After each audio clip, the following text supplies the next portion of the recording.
লঙ্ঘন ও অন্যায় অনাচার এবং পাপাচারে নিমজ্জিত একটা আস্ত জনপদ, যাদের কেউ রাহাজানি, কেউ প্রকাশ্যে পাপাচার, এমনকি সমকামের মতো ভিন্ন পথ বেছে নিয়েছিল।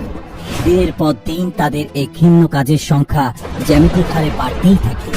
একটা জাতির এমন শোচনীয় অবস্থা থেকে উদ্ধার করে আলোর পথে নিয়ে আসার জন্য মহান আল্লাহ তাআলা একজন পয়গম্বর প্রেরণ করেন। তার নাম ছিল হযরত লূত আলাইহিস সালাম। কিন্তু পয়গম্বরের বাণী তারা মোটেও আমলে নেয়নি, বরং পূর্বের চেয়েও আরো বেশি পাপাচারে জড়িয়ে পড়ে। এক পর্যায়ে মহান আল্লাহ তাদের উপর রুষ্ট হয়ে এই অন্ধকার ও পাপাচার মগ্ন সমগ্র জনপদকে উল্টে দিয়ে পৃথিবীর বুক থেকে তাদের নিশানা মুছে দেন। পবিত্র কুরআনুল কারীমের বর্ণনা অনুসারে আজকের ভিডিওতে আমরা হযরত লূত আলাইহিস সালাম ও তার কওমের পরিণতি সম্পর্কে আলোচনা করব।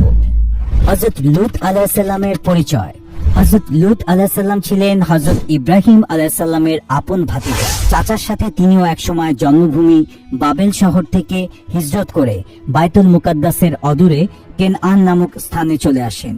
পবিত্র কোরআনে বিভিন্ন ঘটনার ক্ষেত্রে 15টি সূরার 87টি আয়াতে হযরত লূত আলাইহিস সালাম সম্পর্কে বর্ণনা করা হয়েছে। মহান আল্লাহ তাআলা লূত আলাইহিস সালামকে নবুয়ত দান করে কেনান থেকে অল্প দূরে বর্তমান জর্ডান ও বাইতুল মুকাদ্দাসের মধ্যবর্তী সাদুম অঞ্চলের অধিবাসীদের পথ প্রদর্শনের জন্য প্রেরণ করেন, যারা ছিল রাহাজানি, প্রকাশ্যে পাপাচার ও সমকামের মতো ঘৃণ্য কাজে মগ্ন। এ এলাকায় সাদুম ছাড়াও আমুরা, দুমা, সাবা ও সাওয়া নামে আরো বড় বড় 5টি শহর ছিল। কুরআন মজিদের বিভিন্ন স্থানে এই শহরগুলোর সমষ্টিকে মুতাফেকাহ বা মুতাফেকাত শব্দে বর্ণনা করেছে, যার অর্থ জনপদ উল্টানো শহরগুলি। এই 5টি শহরের মধ্যে সাদুম ছিল সবচেয়ে বড় এবং সাদুমকেই রাজধানী মনে করা হতো। হযরত লূত আলাইহিস সালাম এখানে অবস্থান করতেন এবং ইসলামের বাণী প্রচার করতেন। এখানকার ভূমি ছিল সম্পূর্ণ উর্বর ও শস্য শ্যামল, ফলে সর্বপ্রকার শস্য ও ফলের প্রাচুর্য ছিল সাদুমে। বিভিন্ন ঐতিহাসিকগণ সাদুম শহরের ইতিবৃত্ত সম্পর্কে একমত হলেও বাকি শহরগুলির নাম কি, সেগুলোর সংখ্যা 3টি, 4টি না 6টি, কিংবা বসবাসকারী লোকজনের সংখ্যা কয় শত, কয় হাজার বা কয় লাখ ছিল, সেসব বিষয়ে মতভেদ রয়েছে। কারণ এগুলি ইসরায়েলি বর্ণনা, যা কেবল ইতিহাসের বস্তু হিসেবে গ্রহণ করা যায়। কিন্তু কোরআন ও হাদিসে এগুলোর বিস্তারিত বর্ণনা না এসে শুধু মূল বিষয়বস্তু বর্ণনা এসেছে, যা মানবজাতির জন্য শিক্ষণীয়। হযরত লূত আলাইহিস সালাম ও তার কওম। পবিত্র কুরআনে বর্ণিত ধ্বংস হয়ে যাওয়া 6টি কওমের একটি ছিল হযরত লূত আলাইহিস সালামের কওম। তারা আল্লাহর ইবাদত ছেড়ে শিরক ও কুফরিতে লিপ্ত হয়েছিল এবং সীমা লঙ্ঘনকারী জাতিতে পরিণত হয়েছিল। পূর্বেকার ধ্বংসপ্রাপ্ত জাতিগুলোর মতো তারাও চূড়ান্ত বিলাস বাসনে গা ভাসিয়ে দিয়েছিল। অন্যায় অনাচার ও নানাবিধ দুষ্কর্ম তাদের মজ্জাগত অভ্যাসে পরিণত হয়ে গিয়েছিল। এমনকি সমকামিতার মতো নোংরামিতে তারা লিপ্ত হয়েছিল। এমন ঘৃণ্য কাজ ইতিপূর্বে ইতিহাসের আর কোনো জাতির মধ্যে দেখা যায়নি। পবিত্র কোরআনে তাদের 3টি প্রধান পাপ কর্মের উল্লেখ করা হয়। সেগুলো হলো সমকামিতা, রাহাজানি ও প্রকাশ্য মজলিসে বসে কুকর্ম করা। জন্তু জানোয়ারের চেয়েও নিকৃষ্ট ও হঠকারী এই কওমের হেদায়েতের জন্য আল্লাহ তাআলা লূত আলাইহিস সালামকে প্রেরণ করলেন। কোরআনে লূতকে তাদের ভাই বলা হয়েছে, কিন্তু তা ছিল ভিন্ন অর্থে। ভাই বলতে এখানে মুহাজির শব্দকে নির্দেশ করেছে। তিনি এসে পূর্বেকার নবীগণের মতো প্রথমে তাদেরকে তাওহীদের দাওয়াত দিয়ে বললেন, আমি তোমাদের জন্য বিশ্বস্ত রাসূল, অতএব তোমরা আল্লাহকে ভয় করো এবং আমার আনুগত্য করো। আমি এর জন্য তোমাদের নিকটে কোনরূপ প্রতিদান চাই না। আমার প্রতিদান তো বিশ্বপ্রভু আল্লাহ দিবেন। সূরা শুআরা। এরপর তিনি তাদের ঘৃণ্য কাজের প্রতি ইঙ্গিত করে বললেন, বিশ্ববাসীর মধ্যে কেন তোমরাই কেবল পুরুষদের নিকটে কুকর্মের উদ্দেশ্যে এসে থাকো আর তোমাদের স্ত্রীগণকে বর্জন করো, যাদেরকে তোমাদের জন্য তোমাদের পালনকর্তা সৃষ্টি করেছেন। নিঃসন্দেহে তোমরা সীমা লঙ্ঘনকারী সম্প্রদায়। সূরা শুআরা 165 থেকে 166 নং আয়াত। জবাবে কওমের নেতারা বলল, হে লূত, যদি তুমি এসব কথাবার্তা থেকে বিরত না হও তাহলে তুমি অবশ্যই বহিষ্কৃত হবে।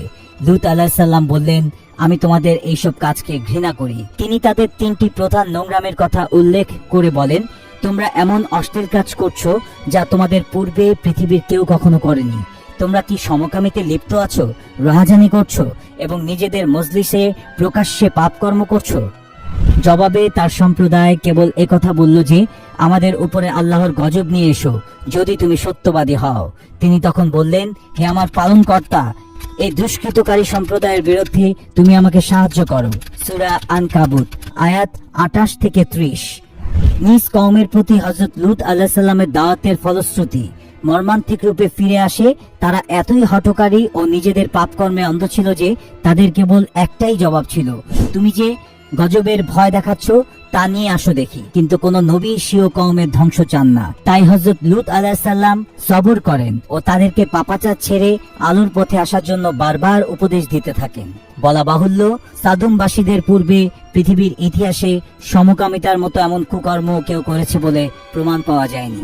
হযরত লূত আলাইহিস সালামের কওমের ধ্বংসের কাহিনী পবিত্র কোরআনের বর্ণনা থেকে জানা যায়, সামুদবাসীদের জন্য আল্লাহ স্বীয় নিয়ামত সমূহের দুয়ার খুলে দিয়েছিলেন, কিন্তু তারা তার শুকরিয়া আদায় না করে একসময় কুফরিতে জড়িয়ে পড়ে এবং ধন ঐশ্বর্যের নেশায় মত্ত হয়ে বিলাস বসনে কাম প্রবৃত্তি ও লোভ লালসার জালে এমন ভাবে আবদ্ধ হয়ে পড়ে যে লজ্জা শরম ও ভালো মন্দের স্বভাবজাত পার্থক্যটুকুও তারা হারিয়ে ফেলে। তারা এমন প্রকৃতি বিরুদ্ধ নির্লজ্জ কাজে লিপ্ত হয় যা হারাম ও কবিরা গুনাহ তো বটেই, কুকুর শুকুরের মতো নিকৃষ্ট জন্তু জানোয়ারও এর কাছে কখনো ঘেঁষে না।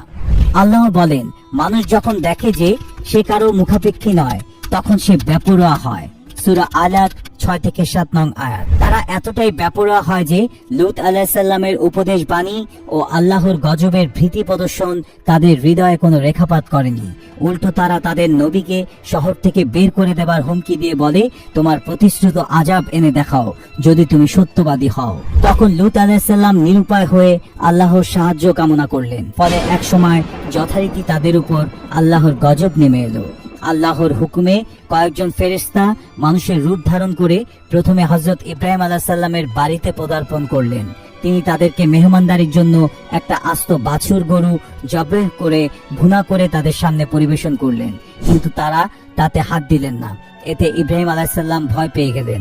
এটা তখনকার সময় দস্যু ডাকাতদের স্বভাব ছিল যে তারা যে বাড়িতে ডাকাতি করত বা যাকে খুন করতে চাইতো তার বাড়িতে খেত না। ফেরেশতাগণ নবীকে অভয় দিয়ে নিজেদের পরিচয় দিয়ে বললেন, আমরা এসেছি অমুক শহরগুলি ধ্বংস করে দিতে। ইব্রাহিমের কথা শুনে তাদের সাথে তর্ক জুড়ে দিলেন এবং বললেন, সেখানে যে লূত আলাইহিস সালাম আছে। তারা বললেন, সেখানে কারা আছে আমরা তা ভালোভাবেই জানি। আমরা অবশ্যই তাকে ও তার পরিবারকে রক্ষা করব, তবে তার স্ত্রী ব্যতীত সে ধ্বংসপ্রাপ্তদের অন্তর্ভুক্ত হবে। সূরা আনকাবুত 31 থেকে 32 নং আয়াত। কারণ হযরত লূত আলাইহিস সালামের স্ত্রীও ঈমানের পথে না এসে পাপাচারে মগ্ন ছিল। এরপর তারা ইব্রাহিম দম্পতিকে ইসাকের জন্মের সুসংবাদ শোনালেন। কারণ ইব্রাহিম আলাইহিস সালামের বিবি সারা ছিলেন একজন নিঃসন্তান নারী। অতি বৃদ্ধ বয়সে তাদের হযরত ইসাকের জন্মের সুসংবাদ দেওয়া হলো। শুধু তাই নয়, ইসাকের পরে তাদের ঔরসে যে ইয়াকুবের জন্ম হবে সেটাও তখন জানিয়ে দেওয়া হলো। ইব্রাহিম আলাইহিস সালামের নিকট থেকে বিদায় হয়ে ফেরেশতাগণ সাদুম নগরীতে লূত আলাইহিস সালামের গৃহে উপস্থিত হলেন। এ সময় তারা অনিন্দ সুন্দর নওজোয়ান রূপে ধারণ করে লূত আলাইহিস সালামের বাড়িতে যান। কেননা আল্লাহ তাআলা যখন কোনো জাতিকে ধ্বংস করেন তখন শেষ পর্যন্ত তাদের পরীক্ষা নেন। সাদুম জাতিরও পরীক্ষা নেওয়া হয়, কিন্তু এতেও তারা চূড়ান্তভাবে ব্যর্থ হয়। তারা যখন জানতে পারল যে লূতের বাড়িতে অতীব সুদর্শন কয়েকজন নওজোয়ান এসেছে, তখন তারা খুশিতে আত্মরা হয়ে সেদিকে ছুটে এলো, যাতে তারাও তাদের সাথে পাপাচার ও কুকর্মে লিপ্ত হতে পারে। এই দৃশ্য দেখে লূত আলাইহিস সালাম তাদেরকে অনুরোধ করে বললেন, তোমরা আল্লাহকে ভয় করো, অতিথিদের ব্যাপারে তোমরা আমাকে লজ্জিত করো না। তোমাদের মধ্যে কি একজনও ভালো মানুষ নেই? কিন্তু তারা লূত আলাইহিস সালামের কোনো কথাই শুনল না, বরং তারা দরজা ভেঙে লূতের ঘরে ঢোকার চেষ্টা করলো। লূত আলাইহিস সালাম বললেন, হায়, আজকে আমার জন্য বড়ই সংকটময় দিন। তিনি তাদের বললেন, যদি তোমাদের বিরুদ্ধে আমার কোনো শক্তি থাকতো অথবা আমি কোনো সুদীর্ঘ কারো আশ্রয় পেতাম। এবার ফেরেশতাগণ একে একে হযরত লূত আলাইহিস সালামকে নিজেদের পরিচয় জানালো এবং লূতকে অভয় দিয়ে বললেন, হে লূত, আমরা আপনার প্রভুর প্রেরিত ফেরেশতা, ওরা কখনোই আমাদের নিকটে পৌঁছাতে পারবে না। এরপর ফেরেশতাগণ হযরত লূত আলাইহিস সালামকে তার পরিবারবর্গ সহ শহর ত্যাগ করতে বললেন এবং বলে দিলেন যেন কেউ পিছন ফিরে না দেখে। তবে পরিবারের সাথে তার স্ত্রীকে নিতে নিষেধ করেন, কারণ লূত আলাইহিস সালামের 2 মেয়ে ঈমান আনলেও তার স্ত্রী তখনও ঈমান আনেনি। তাই ফেরেশতা তাকে ছাড়াই শহর ত্যাগ করতে বললেন, যাতে অন্যান্য পাপাচারীদের সাথে লূতের স্ত্রীকেও ধ্বংস করে দিতে পারে। কুরআনুল কারীমে ইরশাদ করা হয়েছে, আর কেউ যেন পিছন ফিরে না তাকায়। আপনারা আপনাদের নির্দেশিত স্থানে চলে যান। হিজর আয়াত 65। এখানে আল্লাহ তাআলা লূতকে হিজরতকারী দলের পেছনে থাকতে বলা হয়েছে। বস্তুত এটাই হলো তার কর্তব্য। তাফসীরবিদগণ বলেন, লূতের পরিবারের মধ্যে কেবল তার 2 মেয়ে মুসলমান হয়েছিল।